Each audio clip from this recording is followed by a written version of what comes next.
चलो तो शुरू करें क्या। चलो, गुड इवनिंग।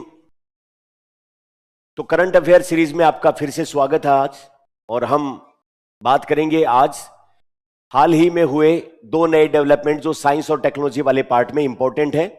खास करके इस बार जो बायोटेक्नोलॉजी है उसमें जुड़ा हुआ एक नया टॉपिक वैक्सीन। हालांकि पहले भी बायोलॉजी में इम्यूनाइजेशन या प्रतिरक्षाकरण जो है वो टॉपिक था, लेकिन इस बार ज्यादा स्पेसिफाई कर दिया। तो करंट अफेयर में भी है और अपने सिलेबस में भी अपडेट हो गया और पूछे जाने लायक सवाल है, क्योंकि इनमें से एक वैक्सीन जो है वो अपने राजस्थान में ही राष्ट्र को समर्पित की गई है, इसलिए अपने लिए करंट अफेयर में और ज्यादा इंपॉर्टेंट हो जाता है। तो दो वैक्सीन के बारे में हम जिक्र करेंगे। तो सबसे पहली बात तो एक शॉर्ट में ब्रीफ में बता दूं, वैसे डिटेल में वैक्सीन अपन क्लास में पढ़ते हैं, लेकिन यहां पर इस क्लास के हिसाब से मैं शॉर्ट में बता दूं कि वैक्सीन होती क्या है। तो वैक्सीन को हिंदी में टीका कहते हैं। और वैसे टीका जो है वो सामान्यतः गांव देहात में हम कहते हैं कोई भी लिक्विड दवाई इंजेक्शन में भर के लगाते हैं तो उसको भी कह देते हैं कि टीका लगवाया है, जबकि वो टीका नहीं होता है। वो क्या होती है? दवा होती है, मेडिसिन होती है जो लिक्विड फॉर्म में इंट्राक्यूटिनस या इंट्रामस्कुलर दी जाती है, इंट्रावीनस दी जाती है, लेकिन वो टीका नहीं होता है। तो टीका सामान्य दवा से कैसे अलग होता है? वैक्सीन एक सिंपल मेडिसिन से अलग क्या होती है? जहां पर मेडिसिन में कुछ केमिकल चीजें होती है, वहीं पर वैक्सीन में बीमारी पैदा करने वाला जो रोगजनक पैथोजन जिसको कहते हैं, एंटीजन कहते हैं, जो वायरस बैक्टीरिया या उनका कोई प्रोटीन या उनका कोई भाग होता है, वो लिक्विड अवस्था में होता है और वो हमारे शरीर के अंदर हम खुद प्रवेश करवाते हैं। सामान्यतः अगर वो नेचुरली प्रवेश करता तो वो हमें बीमार कर देता, लेकिन उसको कमजोर करके, मार के, या उसके शरीर का कोई भाग लिक्विड अवस्था में ऐसी कंडीशन में हम खुद प्रवेश करवा ले जिससे वो हमें बीमार तो नहीं कर पाए, लेकिन हमारा इम्यून सिस्टम उस तरीके के रोगजनक के खिलाफ सक्रिय हो जाए। तो वो जो बीमार किया, कमजोर किया हुआ, किल किया हुआ या उसका कोई भाग जो होता है पैथोजन या रोगजनक का, वो लिक्विड फॉर्म में थ्रू द नेजल यानी कि नाक के माध्यम से, थ्रू द ओरल या मुख के माध्यम से, या इंजेक्शन के माध्यम से जो हम बॉडी में प्रवेश करवाते हैं उसको कहते हैं वैक्सीन। तो वैक्सीन जिसको हम कहते हैं हिंदी में टीका, वो क्या चीज होती है? रोग उत्पन्न करने वाला बैक्टीरिया, वायरस या उनके शरीर का कोई भाग है, लेकिन ये रोग उत्पन्न कर नहीं पाता। क्यों? क्योंकि या तो इसको कमजोर कर रखा है, रोग उत्पन्न करने के अंदर सक्षम नहीं है, या इसको किल कर रखा है, या उसके शरीर का कोई भाग। तो हम उसको प्रवेश क्यों करवा रहे हैं? हम उसको प्रवेश इसलिए करवा रहे हैं ताकि वो हमारे शरीर में जाके रोग तो उत्पन्न नहीं करे, लेकिन हमारे इम्यून सिस्टम को सक्रिय कर दे। जब एक बार उस पर्टिकुलर टाइप के रोगजनक के खिलाफ अपना इम्यून सिस्टम सक्रिय हो जाता है, तो फिर अगली बार जब वास्तविक रोगजनक अपने शरीर में प्रवेश करेगा तो अपना इम्यून सिस्टम उससे लड़ने के लिए पहले से ही तैयार मिलेगा। यानी कि इम्यून सिस्टम के एक तरीके से हम रिहर्सल करवा देते हैं, फ्रेंडली। तो ये जो है वो वैक्सीन है, और वैक्सीन से इम्यून सिस्टम स्ट्रोंग कर देना ये कहलाता है इम्यूनाइजेशन या प्रतिरक्षाकरण। आ गई बात समझ में?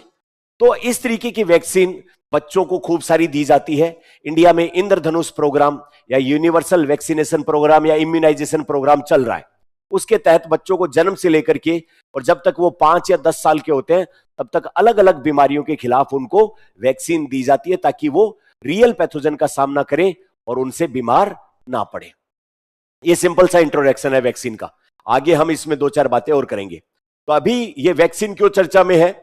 हमारे स्वास्थ्य और परिवार कल्याण मंत्रालय के मंत्री जी हैं श्रीमान जेपी नड्डा साहब, जगत प्रकाश नड्डा जी।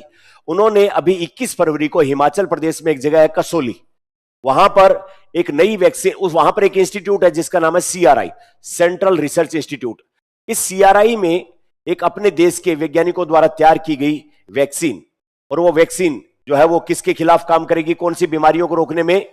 टिटनस को, और जो अपन एडल्ट जो बड़े लोग हैं उनमें डिफ्थीरिया को, उनके खिलाफ जो है ये वैक्सीन बनाएगी और उसको शुभारंभ किया गया, समर्पित किया गया। अब सबसे पहले तो अपन देखते हैं कि किसी भी व्यक्ति का एक्सीडेंट हो जाता है या जंग लगे हुआ कोई चाकू वगैरह छू जाता है या और कोई भी दिक्कत हो जाती है तो हम हाथों हाथ क्या करते हैं? टीटी का इंजेक्शन लेते हैं, टिटनस का। क्यों? क्योंकि टिटनस एक बीमारी है, अगर वो किसी को हो जाती है तो उसकी मसल्स में ऐसी ऐठन आती है कि उस व्यक्ति की अल्टीमेटली धीरे धीरे मृत्यु हो जाती है। बहुत ज्यादा बुरी तरीके से मसल्स प्रभावित होती है, मसल्स ऐसे ऐंठ जाती है कि जिससे व्यक्ति पूरी तरीके से अकड़ा हुआ रहता है। इस बीमारी को हिंदी में धनुष टंकार भी कहते हैं।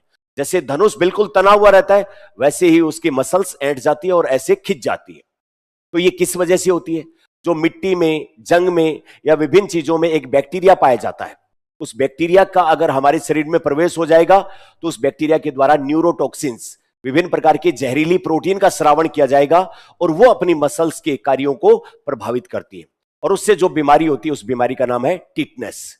और ये टिटनेस का बहुत डर लगता है, इसलिए जब भी चोट वगैरह लगती है या कोई भी जैसे डॉग वगैरह की भी बाइट हो जाती है या और भी महिलाएं प्रेग्नेंट होती हैं तो ये टीटी का इंजेक्शन दिया जाता है ताकि इस बीमारी से पीड़ित ना हो। दूसरी तरफ बीमारी है डिप्थीरिया, जिसको हिंदी में कहते हैं गलघोटू। ये सामान्यतः छोटे बच्चों में पाई जाती है और बच्चों में डीपीटी, डिप्थीरिया पर्टुसिस और टिटनेस का टीका दिया भी जाता है। लेकिन बड़े लोगों में भी ये बीमारी हो सकती है। अगेन यही बात कि डिप्थीरिया बीमारी होती किसके कारण है? ये भी बैक्टीरियल इन्फेक्शन के कारण। जो जीवाणु होते हैं उनका संक्रमण कम्युनिकेबल डिजीज है, एक से दूसरे में फैलती है और ये हमारे अपर रेस्पिरेटरी ट्रैक्ट यानी कि जो हमारा श्वसन तंत्र है उसके ऊपरी भाग और गले को और नाक को प्रभावित करती है। ये बैक्टीरिया ग्रोथ करके एक जो है वो एक लेयर या झिल्ली टाइप बना लेते हैं जिससे आदमी को सांस लेने में कठिनाई होती है। घोटू का मतलब घोंट देना, चोक कर देना, गले को घोंट देना, सांस लेने में कठिनाई, और अगर ज्यादा बिगड़ जाए तो बच्चों की तो खास करके डेथ भी कर देता है। बेकार बीमारी है ये। तो अब तक जो अपने देश में टिटनेस के खिलाफ सिर्फ टीटी का टीका दिया जाता था, उसके साथ में और क्या जोड़ दिया? डिप्थीरिया। इन दोनों टाइप के बैक्टीरिया के खिलाफ अपने इम्यून सिस्टम को सक्रिय करने वाली वैक्सीन जिसका नाम है टिटनेस डिप्थीरिया की वैक्सीन। इसका शुभारंभ किसने किया? श्रीमान जेपी नड्डा साहब ने। कब किया? 21 फरवरी। कहां पर? हिमाचल प्रदेश के कसौली के अंदर सीआरआई में। आई बात समझ? अब उसके बाद में आगे की बात देखिए अपन। मुख्य बिंदु इसके क्या है? पुराने टीटी के स्थान पर अब कौन सा टीका लगेगा? टीडी, टिटनेस और डिप्थीरिया, इसमें लगेगा। परिवार कल्याण मंत्रालय, परिवार जो अपना स्वास्थ्य और परिवार कल्याण मंत्रालय है, उसको इस तरीके की कौन सी वैक्सीन अपनानी चाहिए या नहीं अपनानी चाहिए, उसके लिए टेक्निकल जो एडवाइजरी जारी करता है वो इस ग्रुप का नाम है national technical advisory group of India.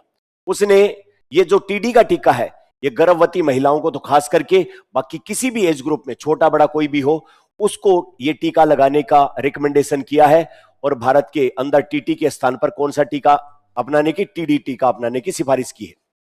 अब ये अपना जो सीआरआई है वो अप्रैल 2026 तक यूनिवर्सल इम्यूनाइजेशन प्रोग्राम जो है वो सार्वत्रिक प्रतिरक्षीकरण जो कार्यक्रम है उसमें 55 लाख खुराकें, 55 लाख लोगों को ये टीका दिया जा सके, उसकी आपूर्ति की जाएगी। किसके द्वारा? सीआरआई के द्वारा। ये यूनिवर्सल इम्यूनाइजेशन प्रोग्राम कहां चलता है?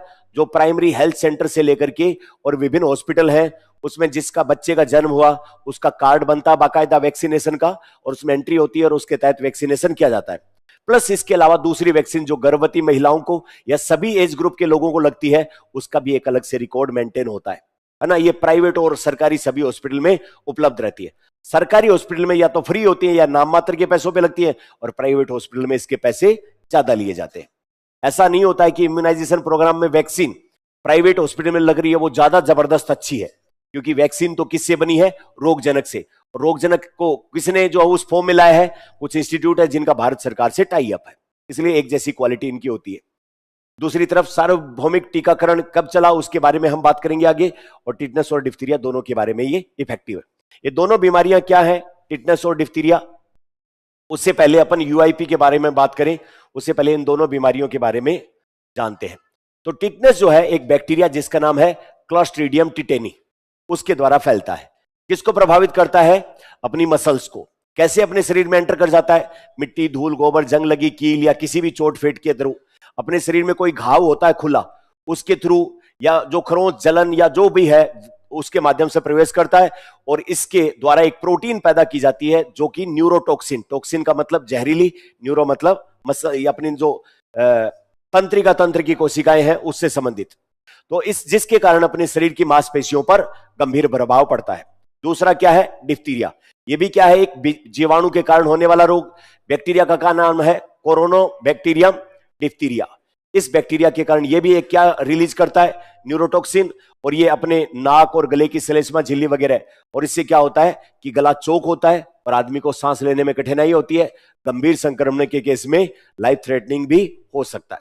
इन दोनों बीमारियों के खिलाफ टीडी का टीका बनाया गया है। अब बात करें अपन यूआईपी, यूनिवर्सल इम्यूनाइजेशन प्रोग्राम या सार्वभौमिक टीकाकरण कार्यक्रम। भारत में एक्सटेंडेड इम्यूनाइजेशन प्रोग्राम चला था 1978 में, उसका नाम बदला गया 1985 में यूनिवर्सल इम्यूनाइजेशन प्रोग्राम या सार्वभौमिक टीकाकरण, जिसको आजकल किस नाम से जानते हैं? इंद्रधनुष कार्यक्रम से भी नाम से जानते हैं। ये जो इतना बड़ा इम्यूनाइजेशन प्रोग्राम है कि दुनिया में और किसी ने इतना बड़ा प्रोग्राम नहीं चलाया। क्यों नहीं चला पाए? क्योंकि जनसंख्या ही नहीं है, लोग अपने पास है। तो सबसे बड़ा कार्यक्रम कौन चलाएगा? हम लोग चलाएंगे। भाई अब मान लो कि तुवालू एक देश है जिसमें 20,000 लोग ही है, अगर वो सबको भी इम्यूनाइज करते हैं तो भी क्या है, अपने एक छोटे से पीएचसी लेवल पर या सीएचसी लेवल कस्बे में 20,000 लोगों को वैक्सीन लग जाए। तो इसलिए भारत सबसे बड़ा इम्यूनाइजेशन प्रोग्राम क्यों चला पाया? क्योंकि हमारे पास क्या है? जनसंख्या है, लोग है, इसलिए चला पाए। 100% केंद्र सरकार के द्वारा इसमें जो खर्चा आता है वैक्सीन को बनाने में, सप्लाई करने को लेकर, वो केंद्र सरकार, राज्य सरकारों पर कोई खर्चा नहीं है। लक्ष्य क्या है? प्रति साल लगभग 26.7 मिलियन यानी कि 2 करोड़ और 67 लाख नवजात शिशु और 29 मिलियन जो गर्भवती महिलाएं हैं उनको क्या किया जाए? निःशुल्क टीकाकरण। कोई पैसा पाई इसमें नहीं लगता है। यूआईपी प्रोग्राम का यह हिस्सा है। उसके बाद इस कार्यक्रम के तहत, यूआईपी के तहत, यूनिवर्सल इम्यूनाइजेशन प्रोग्राम के तहत 11 टीके लगाए जाते हैं। कितने? जो 12 बीमारियां जो कि वैक्सीन देके रोकी जा सकती है, उन 12 बीमारियों के खिलाफ ये 11 टीके काम करती है। अगर इसमें टीके में देखोगे आप तो 2 तो पोलियो की ही है। एक तो ओरल, बच्चे का जन्म हुआ उस टाइम पर जो है वो शुरुआती लेवल पर, एक तो इंजेक्शन के थ्रू आईपीवी और एक 2 बूंद जिंदगी की ओपीवी, है ना। एक तो ओरल पोलियो वैक्सीन और एक आईपीवी। कहां गया आईपीवी? अच्छा, इंजेक्शन द्वारा आईपीवी, 2 तो यही हो गए। इसके अलावा हेपेटाइटिस बी का टीका भी दिया जाता है। ओरल पोलियो वैक्सीन के बाद बीसीजी। ये बीसीजी का टीका किसके खिलाफ दिया जाता है? बच्चे को टीबी ना हो, ट्यूबरकुलोसिस रोकने के लिए, है ना, बैक्टीरिया डिजीज है ये, उसके खिलाफ बीसीजी का टीका दिया। फिर उसके बाद पेंटावेलेंट टीका। पेंटावेलेंट का मतलब क्या होता है? पेंटा का मतलब क्या होता है? 5 बीमारियों के खिलाफ ये टीका काम करता है, जिसमें एक तो क्या है? डिप्थीरिया, पर्टुसिस और टिटनेस। 3 तो यही हो गए। एक हेपेटाइटिस बी और एक इन्फ्लुएंजा वायरस से, यानी कि फ्लू और जुकाम टाइप, निमोनिया टाइप की जो बीमारियां होती हैं, 5 बीमारियों के खिलाफ काम करने वाला टीका क्या है? पेंटावेलेंट। जिसमें पहली 3 कौन है? डीपीटी। डीपीटी का एक अलग से टीका भी होता है, डिप्थीरिया, पर्टुसिस और टिटनेस। इसमें 2 और जोड़ दो। कौन कौन? हेपेटाइटिस बी और इन्फ्लुएंजा, इन दोनों 5। इसके अलावा रोटा वायरस, छोटे बच्चों को जो डायरिया कोज करता है, लाइफ थ्रेटनिंग भी होता है, रोटा वायरस। इसके अलावा न्यूमोकोकल कॉन्जुगेट वैक्सीन। तो इसमें कॉन्जुगेट वैक्सीन और रिकॉम्बिनेंट वैक्सीन ये अलग अलग टाइप की होती है। न्यूमोकोकल मतलब न्यूमोनिया और उससे जो फेफड़ों से संबंधित गंभीर संक्रमण होते हैं उसको रोकने वाला। फिर खसरा और रूबेला का, डिप्थीरिया, पर्टुसिस, डीपीटी, वेस्क अभी जो है इसको शामिल कर दिया गया टीडी में। और साथ में जापानी इंसेफेलाइटिस यानी कि दिमागी बुखार के खिलाफ, जो पूर्वांचल और बिहार की साइड में ज्यादा समस्या पैदा करती है, वो वाला। इस यूनिवर्सल इम्यूनाइजेशन प्रोग्राम की 2 उपलब्धियां हैं। एक तो भारत में 2014 के बाद पोलियो का इरिडिकेशन, मतलब कोई पेशेंट आया नहीं। पिछले दिनों जरूर एक खबर आ गई थी कि कोई कहीं पर पोलियो का जो वो किसी बच्चे में संक्रमण मिला है। बाकी 2014 में पोलियो का इरेडिकेशन और 2015 में जो है वो नवजात और उसकी मम्मी, उनको टेटनस नहीं होने का कोई केस 2015 के बाद इंडिया में नहीं मिला है। ये दोनों इसकी उपलब्धियां हैं। फिर उसके बाद इनके बारे में तो अपन बात कर ही ली, तो टीडी के बारे में तो बात की। अब अगली बात करते हैं दूसरी वैक्सीन। दूसरी वैक्सीन है राजस्थान के अंदर अजमेर में। अभी प्रधानमंत्री जी आए थे, कितनी तारीख को आए थे? 28 फरवरी को। और यहां पर उन्होंने राजस्थान को बहुत सारी योजनाओं को समर्पित किया। उसके साथ ही 14 वर्ष की जो बच्चियां हैं उनको HPV vaccine, human papilloma virus. ये ह्यूमन पेपिलोमा वायरस क्या चीज है? ये महिलाओं में गर्भाशय के मुख का कैंसर, सर्वाइकल कैंसर जिसको कहते हैं, उसको करने के लिए जिम्मेदार है। देखिए, पुरुषों की तुलना में महिलाओं में 2 कैंसर ज्यादा होते हैं, ब्रेस्ट कैंसर और दूसरा सर्वाइकल कैंसर, गर्भाशय मुख का कैंसर। अच्छा, ये जो गर्भाशय मुख का कैंसर या सर्वाइकल कैंसर है, उसका कारण होता है एक वायरस जिसका नाम है एचपीवी, ह्यूमन पेपिलोमा वायरस। ये एक डीएनए वायरस है। हम बायोटेक्नोलॉजी में इसको डिटेल से पढ़ते हैं, ये क्या करता है, कैसे ये करता है। अभी के लिए मैं बताऊं कि एक वायरस है जो कि एसटीडी के रूप में, सेक्सुअल ट्रांसमिटेड डिजीज के रूप में, या अन्य अनहाइजेनिक कंडीशन के कारण थ्रू द वेजाइनल कैनाल गर्भाशय मुख की जो कोशिकाएं होती है उनको संक्रमित करता है और वहां पर अनकंट्रोल्ड सेल डिवीजन करता है, और अनकंट्रोल्ड सेल डिवीजन मतलब कैंसर। तो गर्भाशय मुख का कैंसर करता है। ये एक गंभीर समस्याओं का सामना कर रहे हैं और इसके टारगेट में आ जाती है लगभग 14-15 साल की बच्चियों से लेकर के और 50-55 साल तक की महिलाएं इसके आती हैं। तो इसको रोकने के लिए प्रिवेंटिव जो है वो एक मेजर लेने के लिए एक टीका बनाया गया जिसका नाम है एचपीवी, ह्यूमन पेपिलोमा वायरस। और उसके तहत केंद्र सरकार ने एक मिशन मोड में 3 महीने का एक प्रोजेक्ट स्टार्ट किया, जिसके तहत 14 साल जिन बच्चियों की उम्र हो चुकी है और 15 साल जिनके पूरे नहीं हुए, यानी कि 14 से 15 साल की एज ब्रैकेट में जो है उन बच्चियों के पेरेंट के कंसेंट से, उन बच्चियों के पेरेंट से पूछ के उन बच्चियों को एचपीवी का टीका दिया जाएगा, है ना। उस योजना का शुरुआत और प्रारंभ कहां से किया गया? अजमेर से 28 फरवरी के तहत। अब इसके बारे में 2-4 बातें और देखें। तो यह सर्वाइकल कैंसर की रोकथाम के लिए भारत में महिलाओं में होने वाला ब्रेस्ट कैंसर के बाद दूसरा आम कैंसर। प्रति वर्ष भारत में सर्वाइकल कैंसर के मामले आते हैं 1,20,000, जिनमें से लगभग 80,000 मौतें हो जाती है महिलाओं की, अगर वो टाइम पे नहीं ध्यान दिया जाए, क्योर किया जाए तो। 14 वर्ष की आयु, जिन्होंने 14 साल पूरे हो गए और 15 साल, उनको बिना किसी पैसे के ये एचपीवी की वैक्सीन दी जाएगी। इसमें प्रति वर्ष लगभग 1.2 करोड़ लोगों को महिलाओं बच्चियों का टीकाकरण किया जाएगा, और ये टीकाकरण स्वैच्छिक, इच्छा है तो लगवाओ, और बिना किसी पैसे के, कैसे, माता पिता या अभिभावक की सहमति के बाद ही लगाया जाएगा।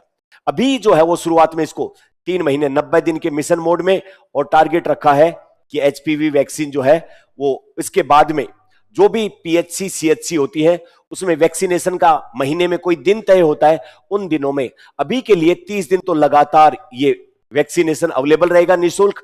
उसके बाद 3 महीने बाद में जहां पर भी सामान्य यूआईपी, यूनिवर्सल इम्यूनाइजेशन प्रोग्राम के तहत टीकाकरण होता है, उसमें महीने के 2 दिन 3 दिन जितने दिन टीके उपलब्ध रहते हैं वहां पर महिलाओं और बच्चियों के लिए एचपीवी भी उपलब्ध रहेगा। यहां पर जो वैक्सीन काम में ली गई है, जो फ्री ऑफ कॉस्ट लगाई जा रही है, वो क्या है? नाम गार्डसिल 4। ये गार्डसिल 4 जो वो गर्भाशय मुख या सर्वाइकल कैंसर को रोकने के लिए 93 से 100% इफेक्टिव है। 93 से 100% ये प्रभावशाली है।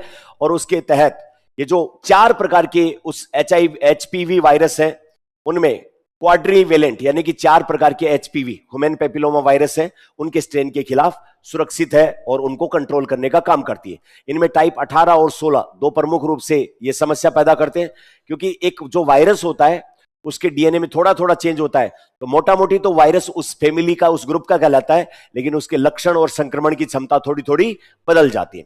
इसलिए जो सबसे ज्यादा सर्वाइकल कैंसर करते हैं टाइप 18 और 16, उनके खिलाफ ये सुरक्षा देती है। इन दोनों के खिलाफ तो करती है, साथ में 6 और 4 के खिलाफ भी। तो एचपीवी के 4 स्ट्रेन 16, 18, 6 और 11, उनके खिलाफ यह प्रभावशाली है। वैक्सीन का क्या नाम है? गार्डसिल 4। और 4 टाइप के स्ट्रेन के खिलाफ ये देती है, इसलिए इसका क्या नाम है? क्वाड्रीवेलेंट। और 5 के खिलाफ होती तो पेंटावेलेंट कहलाती। अब संभावित एमसीक्यू सोल्व करके बताओ, दिखा।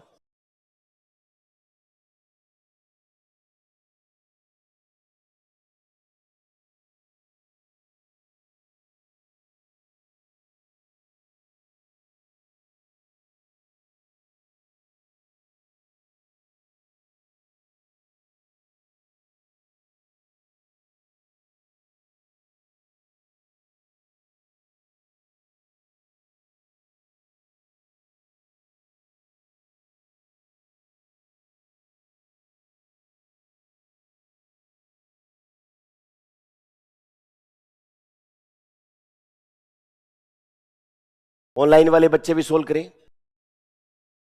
दूसरा क्वेश्चन, अजमेर वैक्सीन का क्या नाम था?